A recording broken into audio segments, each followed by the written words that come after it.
Sir, Iran కాల్పుల విరమణ ఒప్పందం త్వరలోనే కుదరనుంది అని ట్రంప్ స్టేట్మెంట్ ఇచ్చారు. అయితే దీనికి బిఫోర్ మరికొద్ది గంటల్లో మేము భీకర దాడులు చేస్తాం అని విత్ ఇన్ హవర్స్ లోనే మళ్ళీ ఈ ఒప్పందం విషయం మీద స్టేట్మెంట్స్ ఇచ్చారు. అంటే ఈ భిన్న వైఖరి ఏంటి సార్ ట్రంప్? భిన్న వైఖరి ఏంటి? ట్రంప్ ఇది జోక్ ఆఫ్ ద మిలీనియం. ఎప్పుడే మాట్లాడతాడో ఆయనకు కూడా తెలుసు అనుకోండి. నేను వెరీ అన్ఫార్చునేట్ ఒక అమెరికా లాంటి దేశాధ్యక్షుడి నుంచి ఈ రకంగా కామెంట్ చేయాల్సి రావడం.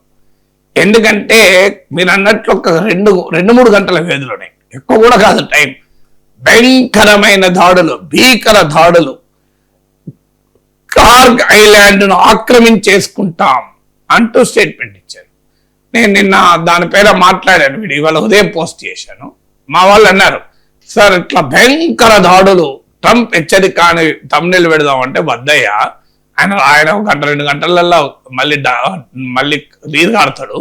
లేదు సార్ ఇట్లా భయంకరమైన దాడులు చేస్తారట అసలు ఇక అంటే నేనైతే నమ్మనయ్యా, అద్దులే అని చెప్పి కార్గ్ దీవుల్ని ఆక్రమిస్తామనేది పెట్టాను హెడ్లైన్ అన్నట్టే అయింది. లేకపోతే నేను ఆ వీడియో చూసే లోపల ట్రంప్ అనిపించడం.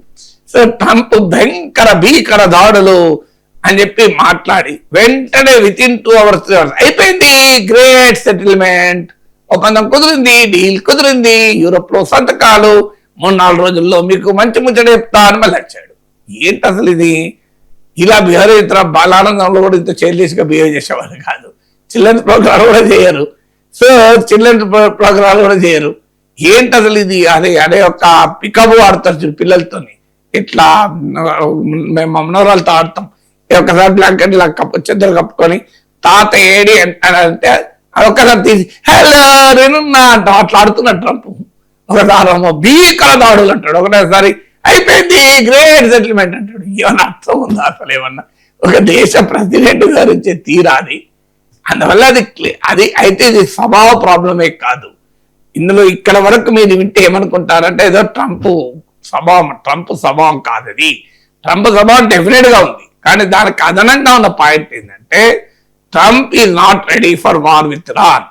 ఎందుకంటే బెదిరిస్తున్నాడు, ఇరాన్ ఏమంటారు సంగతి చూస్తా అన్నది. అమెరికా వాడు బెదిరించి ఇరాన్ పైన దాడి చేసిన వెంటనే ఇరాన్, కువైత్, బహ్రెయిన్, జోర్డాన్ 3 దేశాల మీద అటాక్ చేసింది. ఇంకా మీరు కనుక మళ్ళీ అటాక్ చేస్తే సౌదీ అరేబియా, యుఏఈ అన్నిటి మీద అటాక్ చేస్తాం ప్రకటించేసింది. ఆల్రెడీ అమెరికా దాడి చేసిన మరుక్షణం కొన్ని మిసైల్ ప్రయోగించడంతోనే కువైత్, జోర్డాన్, బహ్రెయిన్ 3 దేశాలు అటాక్ చేసింది. సో దాంతో ఏమైంది? ట్రంప్ మళ్ళీ తోక ముడిచాడు. మన తెలుగులో చెప్పాలంటే తోక ముడిచాడు అని వస్తుంది హెడ్లైన్. ఇంకేముంటది? సో అసలు ఏంటి? ట్రంప్ వాన్స్ ఎన్ హానరబుల్ ఎగ్జిట్, అంటే గౌరవప్రదమైన నిష్క్రమణ కోరుకుంటున్నాడు. హానరబుల్ ఎగ్జిట్ అంటే ఏంటి? తానే గెలిచాను అని చెప్పుకొని వెళ్ళాలి. ఆడ గెలిచిందని చెప్పుకోవడానికి ఏమీ లేదు. ఇరాన్ లో రెజ్యూమ్ చేంజ్ కాలేదు, ఇరాన్ న్యూక్లియర్ కెపబిలిటీ ధ్వంసం కాలేదు, ఇరాన్ మిసైల్ కెపబిలిటీ నాశనం కాలేదు, ఇరాన్ ఇప్పటికీ కూడా అమెరికా హెలికాప్టర్లు కూల్చేస్తోంది, అమెరికా F-15 యుద్ధ విమానాలు కూల్చేస్తోంది. ఇరాన్ భారీగా దెబ్బతిన్నమాట నిజం, కానీ నాశనం కాలేదు. ఏం చేయాలో ట్రంప్కి అర్థం కావడం లేదు.